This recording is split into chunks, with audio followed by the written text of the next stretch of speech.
mais en tout cas tey li ñu indil ci yeewu teg mooy le Dolly Parton challenge bi nga xamante ne depuis mercredi mi ngi def fureur ci Instagram.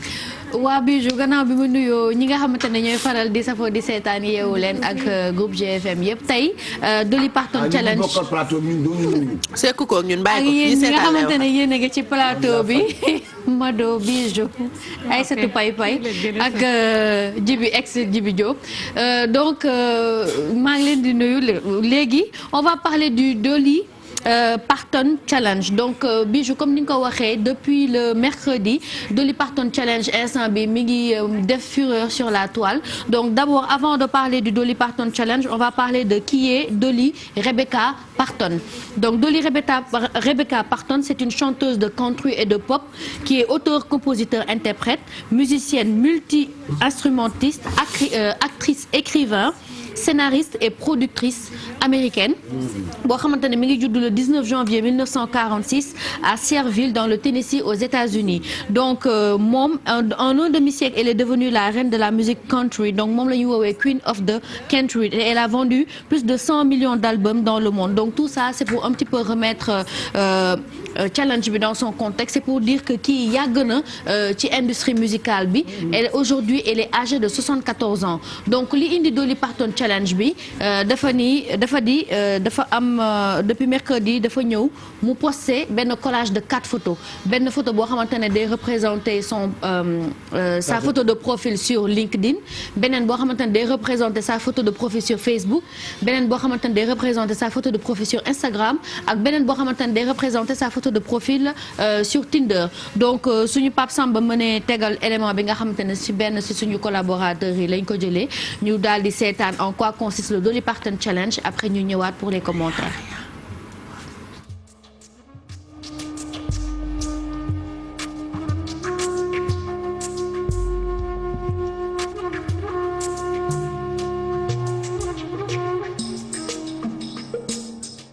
man mairie dama ko bëgg a def mais problème bi mooy nekkuma Tinder comment je fais. comme nekkoo Tinder xëy na ñu def ko à la Dolly Parton Challenge à la. wala Tinder ma def fa photo bu noir. wala nga def benn photo parce que. Tinder photo yi sexy laay gis ni voilà c'est ça en fait le but parce que boo gisee par exemple Dolly Parton Challenge yi ñuy faral di def yi sur son profil LinkedIn c'est une photo professionnelle. parce que LinkedIn c'est professionnel. travail professionnel voilà donc Facebook c'est fun, plutôt famille. quelque chose de fun famille avec les amis Instagram c'est plutôt quelque chose d'artistique ou même limite un peu sexy. boo xamante ne mën na attirer le regard et Tinder tout le monde sait que Tinder c'est une application de rencontre. donc c'est carrément genre c'est des 2 pièces et ça va voilà à tout va. 2 pièces du ngeen ko gis de.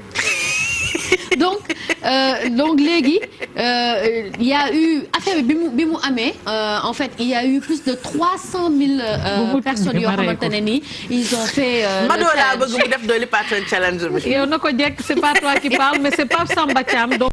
Le réalisateur, sortez de ce corps s'il vous plaît.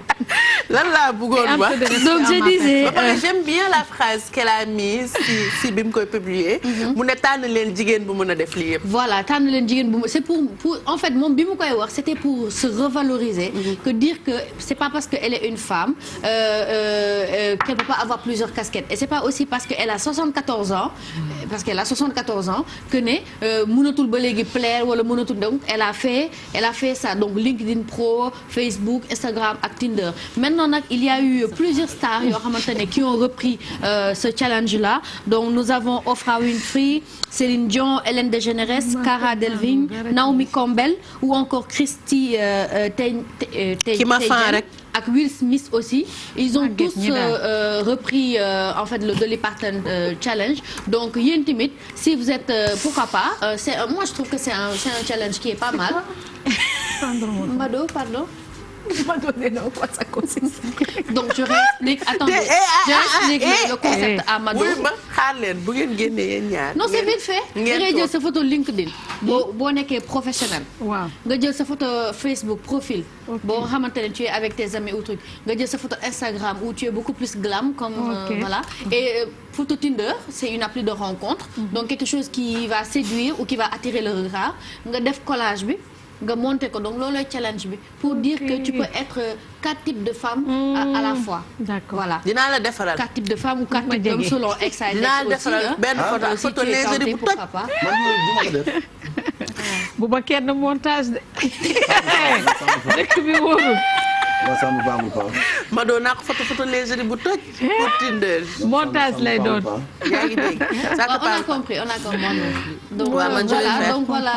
merci beaucoup Merry Bijou tey loolu lañ leen indi woon. pour Yeewu Tic bi Dolly Parton challenge bi